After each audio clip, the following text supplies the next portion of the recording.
ይቅር ይቅር ይቅር ካንተ ወዲያ ይቅር ሁሉም ነገር ይቅር ጥንቅር ብሎ ይቅር ብላለች ሩታ። ሩታ እንዴት ነው እናታችሁ? አልተቻለችም። አጨብጭቤልሻለሁ። ማን ከማን ያንሳል? እንኳን አንቺ ገላውን፣ አካላቱን፣ ፍቅሩን ሁሉም ነገር ያወቅሽው አለሽ ይቅርና ምኑንም የማያውቁት እንኳን አፍጣው እየሄዱ ነው። ስለዚህ ምንም የሚያሳፈርሽ ምንም የሚያስፈራ ነገር የለውም። አለቀ። ወረቀትን የተቀደደ ወረቀት ይመጣል። አለቀ። የሰው ልጅ ዋናው ልብ ነው። በልብሽ ውስጥ አስቀምጠሽው የምትኖሪውን ፍቅር አንድ ቀን መውጣቱ ስለማይቀር ገንፍሎ ወጣ። በቃ እንዴን ያልቻልኩም አልጋይም ገላህም አልጋህም ናፍቆኛል። አለቀ። እንዲህ ደግሞ በዚህ ዘመን ደግሞ ፍረት አለን። ሁሉም አይናውጣ በሆነበት ዘመን ላይ ኧረ አትፈሪ የኔ እናት፣ ማንንም አትስሚ፣ እስሜ ጥጥ ነው በይ። እንዲህ ቀጥይበት። ሄርሜላን ከዚህ እያሳበዷት ነው። ተራ በተራ እየጠሩ አብርሃም አይወድሽም፣ አብርሃም አያፈቅርሽም፣ ዝም ብለሽ ነው ጊዜሽን እድሜሽን የምትጨርሽው፣ እሱ ከእሷ ጋር እየሄደ እንዴት እየሆነ ነው። ሰላም ጤና ይስጥልኝ ወደ ዩቲዩብ ቻናል ተከታታዮቼ፣ በዓለም ዙሪያ የምትገኙ ኢትዮጵያውያን ኤርትራውያን ያላችሁበት ሰላምታ ይደርሳችሁ። ሰላማችሁ እንደምድራችሁ አብዝ ተረፍርፍ ይበልልኝ። እንደው ጊዜው እንደተለመደው ላይክ፣ ሼር፣ ሰብስክራይብ ያደርጋችሁ አበረታቱ። የማትፈልገው ሁልጊዜ የምለቀው እንዲደርሳችሁ የደወል ምልክቱን ተጭናችሁ ኦል የምትለዋን ነክታችሁ ሁሌ የምለቀው ይደርሳችሁ። ላይ ቪዲዮንም ሲጀምሩ ለየካ አድርጉት። ከዛ ደግሞ ቪዲዮ ጨርሳችሁ እዩልኝ ፕሊዝ ማለት ፈልጋለሁ። እና በዓለም ዙሪያ ያላችሁ ኢትዮጵያውያንና ኤርትራውያን እንግዲህ እንዴት ነው የሩታንና የአብርሃምን በጉጉት በተስፋ በናፍቆት የምትጠብቁት? አንድ ላይ አብረው መሆናቸውን መምጣታቸውን ማለት ነው። እውነት ነገር ሁላችን የምንጓጓው ምክንያቱም የመጀመሪያ ፍቅር እንደዛ የተሞተለት እንደዛ የተወደቀለት ፍቅር ተመልሶ መጥቶ አንድ ቢሆን ሁሉም ደስ የሚለው ነገር ነው። ስለዚህ ሩታ አልተቻለችም። ስለመናገር አልተቻለችም። በቃ እንዲህ ነው። በፍቅር ይዘሽ አብርሃምም ይፈልጋል ይውልክማ ስትለው እንዳልተቀላች ወዬ አላት እኮ ወዬ። እና ሩታን ወዬ ያላለ ማንን ወዬ ሊል ነው? የልጁን እናት ወዬ ያላለ ማንን ወዬ ሊል ነው? አልጋው ራሱ በራሱ ሰዓት ገባ ወጣ። ቻርጀር ፍለጋ ሰበብ ሄዱ። መቀመጥ ፈልጎ አልጋው ላይ ገባ። አልጋው ላይ ዱቅ አለ። እንዴ ተነቃብክ ብሮ አታው። በቃ በእናታችሁ ያረንደ ለወዳጅም ለጠላትም ደስ የሚለው ለዘመድም ለባዳም ደስ እንዲለው ብላችሁ አቤት አብረን አንድ ላይ መሆን ብትጀምሩ፣ አንድ ላይ ብትሆኑ። ሄርሜላ በግራ በቀኝ እያሳበዷት ነው። አቤት እያሳበዷት እያስለቀሷት ነው። ዛሬ ደግሞ ያለውን ነገር አይታ ምን ትል ይሆን? ዛሬስ ያለውን ቪዲዮ ትላንትና ቪዲዮ ላይ ነው ያየሁትኝ አለች። ዛሬስ ቪዲዮን አይታ ምን ትል ይሆን? ሄርሜላ ጉድሽ ፈላ። ሄርሜላ አበላሽ። በቃ ስንልሽ የነበረው ይሄንን ነው። ሄርሚተይ አልሰማም፣ ማንም አያገባው ማለት ነው። ዞረሽ ራስሽን በራስሽ አይንሽ እንግዲህ ከዚህ በኋላ ምን እንደምትይ አናቅ። መቼም አያደርገውም ብለሽ አትይ። ያደርገዋል የኔ እናት ያደርገዋል። ያው ጓደኞችሽም ይዘው መጥተው አብርሃም ምን የሚያስተዋወቁሽ ወንድምሽም እያሉሽ ነው። እሱም የሆነው እዛ ጋር ሌላ ነው። አንቺ ነሽ እንጂ የምታፈቅሪው ሰው አያፈቅርሽም እያሉሽ ነው። ወይኔ ሄርሜ እንግዲህ ምን እናድርግሽ? እንግዲህ ምንም መቼም ሴት ነን፣ ሴት ላይ አንፈርድም። ቢሆንም ግን መጀመሪያ ተይቅርብሽ ብለናል። አልሰማ ያለችው አያገባችሁም ያለችው እሷ ናት። ይሄ ነገር ዞሮ እንደሚመጣ ሁላችንም እናቅ ነበረ። የተዋለደ ሆኖ ምንም ቢደራረጉ ዞሮ መገናኘታቸው አይቀርም። ተይቅርብሽ እያልናት ነበረ። ከአንዴም ሁለት ሶስቴ ውጭልኝ ብሏት አልወጣም ብላ ዱቅ ስትል በስተመጨረሻ አይንሽ እያየ በቪዲዮ ትቀሪያለሽ አለሽ። እና እንግዲህ ያው አይንሽ እያየ እንግዲህ የምትናፍቂው ገና የምትናፍቂው ጉንጭ የምትናፍቂው ምናምን እንግዲህ ያው በዩቲዩብ ላይ እያየሽው እንግዲህ ተንከራተሽ ልቀሪ ነው። ሄርሜ ምንም ማድረጋችን እንግዲህ ምንም እኔ እንጃ። እኔ እርግጠኛ ነኝ መቼም ከዚህ በኋላ መጥቶ ታፈቅረኛለህ አታፈቅረኝም ብለሽ ብትይው አፉ ሞልቶ አብርሃም ያፈቅረኛል አፈቅርሻለሁ ብሎ ይለኛል ብሎ መጠበቅ ማለት ዶኖ እንደው ተስፋ የውሸት ተስፋ አድርጎ ራስን እያሞኙ መጠበቅ ነው ይመስለኝ። ምክንያቱም ሳትጠይቂውም ደግሞ ዝም ብለሽ አብሮ መሄድ ይሄንን ዩቲዩብ እየሄድሽ እያየሽ አብርሽ ይኸው እራሳቸው እኮ ተነጋገሩ። ገባችሁ? ህግ የፈቀደልህ በሳምንት 3 ነው። አንተ ደግሞ ቀን በቀን እየመጣክ ነው። ብትከለኪኝ ህግ ፈቅዶልኛል እኮ ህግ የፈቀደልኝ እኮ በ3 ቀን አንዴ እንጂ ቀን በቀን አይደለም። ስለዚህ ቀን በቀን የምትመጣው ልጅን ፍለጋ አይደለም እኔንም ነው። ለምንድን ነው እዚህ ቤት ስትመጣ ሰው ማየት ያልፈለግከው? ምክንያቱም በነፃነት ጭቅጭቅ የለም፣ ንግግር የለም። በነፃነት ከካሜራ ጀርባም እንደፈለጋችሁ መሆን ትችላላችሁ፣ ካሜራ ላይም እንደፈለጋችሁ መሆን ትችላላችሁ። በቃ ለማን ኒድ ነው ብላችሁ ነው በቃ። ይኸው ጠላት ሲጠፋ ጊዜ ሁለታችሁ ጠበቅ። ጭራሽ ፍቅር ጨመረበት። አብርሽ ቀን በቀን መሄድ ጀመረ፣ በልጁ እያሳበበ። በልጅ አሳቦ ይበላል ማኝቶ ነው ምናምን ነገር የሚባለው አባባል አይደለ? ያው እየገባለት ነው። እናቴ ደግሞ ዛሬ ብቻ አለም ነጭ በነጭ አንድ ለብሳችሁ የመጣችሁት። ትላንትና ነው ከትላንት ወዲያ ቪዲዮአችሁ ላይ ሁለታችሁን ጥቁር በጥቁር ነው የለበሳችሁት። የሆነማ እየተገጣጠመ እየተነጋገራችሁ እንደው ሄርሜላን ለማቃጠል እንደው ብቻ እንደው ሄርሜላን ለማቃጠል እንደው እንዲህ የምታረጉት። በነገራችን ላይ አንድ የሆነ ኮመንት ምን አየሁኝ፣ አንቺ ወንድምሽ ቢሆን ቡዜ እውነቷን ነው አሉ። ልክ ነው ወንድሜ ቢሆን ዛሬ ሳይሆን ግን ትናንትና ሩታ የወንድሜ ሚስት እርጉዝ ሆና ስትንከራተት ወንድሜ ከሌላ ሴት ጋር ሳየው እያየሁኝ ሶሻል ሚዲያ ላይ እንደፈለገ ሲሆን እያየሁት እንደፈለገ ሲዝናና እያየሁት ያኔ ነበረ ወጥቼ የምናገረው፣ ያኔ ነበረ የማስቆርጠው። ያኔ ዝም ብዬ እንደፈለገ ሲሆን አይቺ ባላየ ያለፍኩ እሱ ላይ ሳልጮህበት እሱን እንደፈለግኩኝ ሳልናገረው ዛሬ እቺ አፍጣ ስትሄድ ለምን እንዲያረክሽ ብሎ እሷ ላይ መጮህ ማለት ራስ ወዳድነት ነው። አለቀ። ትናንትና ተአምር ቢመጣ ዛሬ ሩታን ከዚህ በኋላ ከወንድሜ ራስ ውረጂ ብለሽ እንደምትዩ ትናንትና አብርሃም ወይ ሩታን ምረጥ ወይ ሄርሜላን ምረጥ ብለሽ ጮክ ብለሽ ተናግረሽ ብታስቆሚው ኖሮ ሳይወድ በግዱ የልጁን እናት ትላንትና መርጦ ከእንደነዚህ አይነት ሰዎች ጋር እርቆ ዛሬ ምንም መለያየት ምንም እስር ሳይገባቸው አብረው ተጣብቀው ይኖሩ ነበር። ይሄ ነው እኔ ጋር ያለው። ወንድሜ ቢሆን ኦፍኮርስ ዝም አልልም። ዛሬ ግን አይደለማ፣ ዛሬ አይደለም። ትላንትና እንደዛ ደም እንባ ሲያስለቅሳት እርጉዝ ሆና ያም ሲጠራት እረፍት ያጣች ነፍሰ ጡር ሆና ስትንከራተት ወንድሜ ስለሆነ እንደፈለገ ይሁን ብዬ እህቴ ስላልሆነች ትሰቃይ ብዬ ፈርጄባት፣ ዛሬ ግን እሷ ደፍራ ስላሳሰረችው እንዴት አሳሰርሹ ብዬ እሷ ላይ አልጮህባትም። አለቀ። እኔ እንዲህ ነኝ።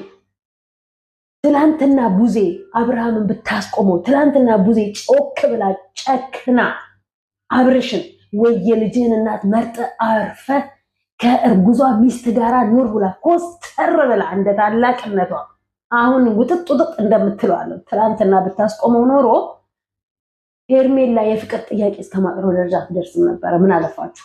ትላንትና እኮ ሄርሜላን በእግር በፈረስ ስታፈላልጋት ያላገኘቻት ዛሬ ከሩታ ጋር የማይሆን ነገር ውስጥ ሲገባቡ ግን በአንድ ጥሪ የመጣችላት ስለፈለገችው ነው።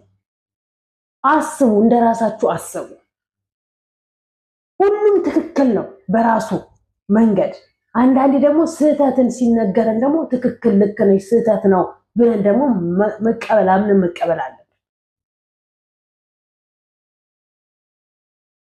ዞሮ መድረሱ ስለማይቀር ማለት ነው። ዛሬ ሄርሜላ ማነች ሩታን ከወንድሜ ውረጂ፣ ከወንድሜ ህይወት ውጪ፣ ወንድሜ ጋር አትድረሺ፣ ወንድሜ ከዚህ በኋላ ወንድሜ የራሱ ህይወት ይኑር፣ ወዲያ ብቲ ወዲህ ብቲ ሁለቱን ሰው ሳይሆን ፈጣሪ እስካላለያያቸው ድረስ ወረቀት ብቻውን ትርጉም የለውም። የሰው አፍና ሰዎች በህይወታቸው ገብተው ብዙ ስላቦኩ ስለፈተፈቱ አይደለም። አለቀ። ፈጣሪ ያጣመረውን ፈጣሪ ነው የሚለያየው። ምን አለፋሽ ሰው ስለፈለገው ስላልፈለገው አይደለም። እሺ ቡዜ ሄላንቺና አንዳንድ ላይ የምትሰጡኝ ኮመንታተሮች ለቡዜ ልክ ናት ብላችሁ ለምትሉ እንደ እህታው ልክ ናት ልላችሁ ይችል ይሆናል። የመታሰሯን ገብግቧት፣ ግን ወንድ ልጅ ነው፣ ወንድ ልጅ የሚገባበት ነው። ገብቶ ታርሞ ለሁለቱም አሁን ጥቅም ሊሆናቸው ገባችሁ? ሁለቱንም አሁን አስተካከላቸው፣ መታሰሩና እስር ቤት ላይ መድረሳቸው ማለት ነው። ሁለቱንም ዛሬ ላይ ወዳሉበት ጥሩ ቦታ ላይ እንዲሄዱ ያደርጋቸዋል። አለቅ። እስር ቤት ባይገባ ኖሮ እሷ ባትከሰው ኖሮ ዛሬ አልጋ ላይ እንጋፈፍ የሚሉትን ባላየን ነበር። እና ምን ትሉታላችሁ? ደስ አይሉ? አያስቀኑ? እና ሄርሚዬ እንግዲህ እግዚአብሔር ይሁንሽ፣ እግዚአብሔር ይርዳሽ።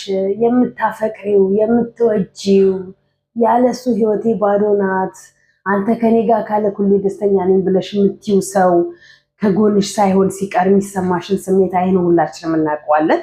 ግን ምንም ማድረግ አንችልም። አንቺ ከምትወጂው በላይ የሚወድሽ የሚያፈቅርሽ የሚንከባከብልሽ ሞትልሻለሁ ምን ልሁንልሽ ምን ላድርግልሽ የሚልሽን ደግሞ ይስጥሽ። ግን ይሄ ሁለት ቦታ የሆነ ሁለት ልብ ያለው ወንድ ግን እንደው በግድ የኔው ብትዩ በዛም ብትይ ነገ ዞራችሁ መለየታችሁ አይቀርም። ዛሬ ምናልባት አንቺ በፈለግሽ መንገድ ላይ ሊሄድልሽ ቢችል ነገ ግን ዞራችሁ ትለያያላችሁ። ምክንያቱም ልቡ የምር አይደለም ከአንቺ ጋር ያለው። ምናልባት ስለምትሰጪው እንክብካቤ ስለምትሰጪው ክብር ሊሆን ይችል ይሆናል አብሮሽ እየሆነ ያለው። ነገ ግን ፍቅር ወዳለበት ነው የሚሄደው እንጂ ፍቅር ሳይኖረው ዝም ብሎ ስለተንከባከብሽው እናቱ ትመስይዋለሽ። ባይዘዌ እናቱ ነው የምትመስዩ። በጣም ከአቅም በላይ ስትንከባከቢው ሞትልሃለሁ ምን ላድርግልህ ስትይው ምን ሆንክ ምን ጎደለክ ምን ራበክ ጠማ ካልሽው እናቱ ትመስይዋለሽ። እና እንኳን ፍቅር አይደለም ይቅርና መውደድ እንኳን አይኖረውም ከአንቺ ጋራ ማለት ነው። እናት ናታ ልጇን የዚህን ያህል ሳይወዳት በቃ ብቻ ምን ልበልሽ አለቅ። አይወድሽም፣ እሱ አያፈቅርሽም። እሱ ልቡ ያለው ፍቅሩ ያለው የልጁ እናት ጋር ነው። በዛም በዚህም ብሎ ከልጁ እናት ጋር መገኘትና መኖር ነው የሚፈልገው። በአሁንነት ባይፈልግ ኖሮ ቀን በቀን ይሄድ ነበረችን ሰበብ አድርጎ ባይፈልጋት ኖሮ እየሳቀ መኝታ ቤት ድረስ ይገባ ነበር። እየሳቀ ወዬ ይላት ነበር። ባይፈልጋት ኖሮ ትዕግስት ኖሮት ይሄን ያህል ሰዓት ይቀመጥ ነበር። ይፈልጋታል። አለቀ። ምንድነው የወሰድሽው? ምንድነው እኔ ስወጣ የምትወስጂው? ምንም አልወሰደችም። ፍቅር ነው። አልወጣላትም፣ አልወጣልህም። አለቀ። ይህንን ፍቅራችሁን ያልወጣላችሁን ፍቅራችሁን ደግሞ ብታስቀጥሉትና ለነገ ደግሞ በቃ ይበልጥ ድሮ ከነበራችሁ ፍቅር ይበልጥ ሆናችሁ ደግሞ አክም ባሎ ካልሰበር ካለችህ እኮ በቃ ስበርላት። አንተም አልሰበርክም አለ አላሰበርክም አለ። አንተም አላሰበርክም እሷም አላሰበረችም። ስበሩ፣ አንድ ላይ ተሰባበሩ። አልጋው ነፍቋችኋል ሁለታችሁንም። እንዲህ አንተ ስትወጣ ስትገባ እኮ ፎቶህን ነው ሩታ ቤት የምታየው። እሷ ልክ ስትወጣ ስትገባ ፎቶህን እንደምታይ አንተም እንደዛው። መኝታ ቤቷ እንኳን አልጋው ጎን ላይ እኮ ያለው ያንተና የሷ ፎቶ ነው። እና ሩታ ባትወድ ኖሮ እንዴ እኔ ቦን ገና ድሮ ወጥቼ ጥዬ ነበረ። ስለምትወድ ስለምታፈቅር ነው እስቲል አሁን አብረ ያለችው ከፎቶ ጋራ ማለት ነው። እና የምር እውነት ለመናገር አይዶን ነው እያንዳንዳቸውን የምታደርገውን የምትናገረውን በእንትን እያሳየሁኝ ብናገር ደስ ይለኛል። ግን እዛ ላይ አንድ ቀን መድረስ አይቀርም። እንደሱ አይነት ስራ ነው በጉት እየጠበቅኩኝ ያለሁት። እያስተካከልኩኝ ነው። እግዚአብሔር ከረዳኝ እንደዛ ነው መጣለው ብዬ ያሰብኩትኝ ማለት ነው። ልክ እንደነ ፍሬው እንደሚሰራው አንድ የሆነች ልጅ ደግሞ አለች እንዲሁ አረብ ሀገር ያለች ማለት ነው። እና እሷ ልጅና ባይዘዌ እኔ አንድ አይነት አመለካከት ነው ያለን። በቃ ሩታን ስታጠፋ ትረግጣታለች፣ ጥሩ ስትሰራ ጥሩ ትሰርታለች ብላ እንዲያስደስተው ብላ ትናገራለች። በቃ እውነት ሲሆን እንደዚህ እንጂ እሷ ስታጠፋ ትክክል ነሽ ልክ ነሽ እያልን በጥፋት መስመር እንድትሄድ የለብንም። ትክክል ስትሆን ደግሞ ለምን እንዲህ ታደርጊያለሽ አንቺ እንደዚህ ነሽ አንቺ እንደዚህ ነሽ ብለን መርገጥ የለብንም። እውነት ስለሆነ ማለት ነው። እና በጣም ነው ደስ የሚለው። ሄርሚ እንግዲህ ምንም እንረዳሽ አንችልም። እግዚአብሔር ይመስገን ነው የምለው። ማነች ሃይሚ ቢኪኒ ፓንት አሳይታ የማነው የቢኪኒ ፓንት የማነው የጡት መያዣ አለች። ትናንትና ፀጎ ጋር አይታለች መሰለኝ። የፀጎ ፋም እንደዚህ አሳይቷታል፣ አሳብዷታል። አሁን ደግሞ ሴቶች ቀሩና አሁን ደግሞ በፓንትና በጡት መያዣ ሆኗል ግምገማው ማለት ነው። አሪፍ ነው። በዚህ መገማገማችሁ በራስ የራሳችሁን ወንዶቹም እየገዙ ሲገመግሟችሁ አሪፍ ነው፣ ደስ ይላል። በዚህ ውስጥ የምታገኙት ፍቅርና የምታገኙት ሰላም አለ። ሴትን ግን ካመጣችሁ ወይ ወንድን ካመጣችሁ ለስራ ያመጣችኋቸው እናቴ ከነካካችኋቸው ማን እንዲያርጋለኝ ማን እንዲያርጋለሽ እየተባሉ ህይወታችሁን የሚበጠብጡ። ስለዚህ ይሄ ያሰራራቸው ሙድ ያለው ነው፣ ይመቻል። በዚሁ ቀጥሉበት። ነገ ደግሞ አንተ የሆነ የወንድ ነገር አመጣጣና ወይ የወንድ ምንድነው የወንድ ሽቶ ወይም ደግሞ የወንድ ምን አለ አሁን ወንድ የሚጠቀመው ነገር ቤት ውስጥ መቼም የወንድ ፓንት ቤት ውስጥ አይመጣም። የወንድ አንተም ስላለክ እና ኤኒዌይስ እንደዛ አድርጉና ተፈታተኑ። በሴትና በወንድ ሁለተኛ እጃችሁን ስቀሉ። ሁለተኛ መቼም ህርም ብላችኋል በእርግጠኝነት ማለት ነው። ህይወታችሁ እዚህ ደረጃ የደረሰው በገዛ እጃችሁ ባስገባችኋቸው ሴትና ወንድ ነው። ስለዚህ ህርም በሉ። በዚህም ይኸው ምስቅልቅሏ ወጥተዋል። በዚህ የድሮ የማርክ የድሮ እንበል እንጂ መቼም ከባድ ነው። በነገራችን ላይ አንድ የሆነች ልጅ ከአረብ ሀገር ላይ እውነት ለመናገር እንደው ቪዲዮን ከጨረሳችሁት አዳምጡ እሺ። ከአረብ ሀገር ላይ አንዲት እህት ነበረች እና ፍቅረኛዋ ኢትዮጵያ ነው ያለው። ቪዲዮ ኮል ሲያወሩ እንደዚህ ዩቲዩብ ላይ ራሱ እንትን ይፖስተዋል ማለት ነውና አንድ ጓደኛዋ ወደ ኢትዮጵያ ስትገባ ዕቃ አድርሽልኝ ብላ በሱ በኩል ትልካታለች። ያቺ ሴት ዕቃውን ተቀብላ ይዛ ሄዳ ዕቃውን ትሰጠውና ወደ ሌላ ውስጥ ትገባለች። የድንቁርና ጥግ ይላችኋል። እዚህ ላይ ነው ሁለቱ ፍቅረኛሞች መሆናቸውን እያወቀች ዕቃ አድርሽልኝ ተብላ ሰጥታ፣ እሷ ግን በጎን እንዲወዳት እንዲያፈቅራት ልጁ እንደሆነ ፍቅረኛ አለኝ እያላት ነው። መድኃኒት ጠጣች። ለምን ደበናት ማፈራ ባሽና ለምን ራሷን አትሰቅልም? እኔ ገመድ ነው የምሰጣቸው። እንዲ የሰው ፍቅረኛ ላይ የሰው ባል የሚጠለጠሉ ሴቶችና ወይ ወንዶች ገመድና መድኃኒት ነው የማቀብላቸው ሁሌ እንደምለው ማለት ነው። ምክንያቱም የሰው ነው እየተመኙ ያሉት፣ የሰው ነው እየፈለጉ ያሉት። የራሳቸውን ዞር ብሎ መፈለግ ሲያቀታቸው ሰው የሰውን ይመኛል። ሰው የሰውን ለራሱ ለማድረግ የውርደት ዘመን ላይ ማለት ይሄ ነው። ሰው የራሱን ኑሮ መኖር ሲችል የሰውን በግድ ዋጦ በግድ እንክብካቤ በግድ ፍቅር የየትኛው ማህበረሰብ የየትኛው ሃይማኖት የየትኛው አካባቢ እንዲህ አይነት መልእክትና እንዲህ አይነት አስተምህሮ እንዳለው ባናቅም የሴቶቹ አይን ያወጣ ሴቶቹ የባሰ ነው አይን ያወጣ እና ለማንኛውም ልብ ይስጣችሁ ለእንደናንተ አይነት ሴቶችም እንደናንተ አይነት ወንዶች ማለት ነው። የማርከንም ህይወት አሁን የድሮ የተረሳ ወንድ ነው መጥቶ አይኔ ነው አይንዬ ነው ብለኝ አይኔ ብሌን ነው ምናምን ብሎ እንግዲህ ቤዛ ምንድነው እሱ አለብሽ ተባለች። እንግዲህ ስትነቃ ነው የሚታወቀው። መውደቅ ልማድ አድርገዋለች። ያው መውደቋ ደግሞ ይሄ በሽታ እንዳለባት ታውቋል። ስትወድቅ የሚነስራ ስትወድቅ እሷና ሄለንም እንዲህ ናት የድሮ የማርክ ማለት ነው። እና ማርከም እግዚአብሔር ይሁንክ ወይ አብረካቱን ወይ ተለያት አለቀ። እና እግዚአብሔር ለሁላችሁም እንደው እኔ እንጃ አይዱን ነው አላውቅም። አብርሃም እስቲ እንግዲህ የልጁንና የሱን ደግሞ የተቆራረጠ ተፖስተዋል። ሙሉን ግን ከሷ ጋር ያለው ነው እንጂ የፖስተው ሙሉን እንግዲህ ወይ ነገ ሊፖስት ይችላሉ። እሷ ላይ ፖስተዋል ብለን ጠብቀን ነበር። እሷ ላይ አልተፖስተም። ሰሞኑን እሱ ላይ ነው እየተፖስተተ ያለው። ሄርሜላ አይታን ደረቀጠል ድብን እንድትል እንግዲህ ምንም ማድረግ አይቻልም። ሄርሜ አይዞሽ እግዚአብሔር ያጽናሽ ነው የምልሽ። እንግዲህ አብረን እዛ አይደለን መተለቅሷን ደርስሽ እንግዲህ ነጠላ እናቀበልሽ እንግዲህ እግዚአብሔር ይሁንሽ እና ለራስሽ ሁኚ። እሺ እኔ እናት አይዞሽ። በጣም አመሰግናለሁ። ሰላም ሆኑልኝ። እሺ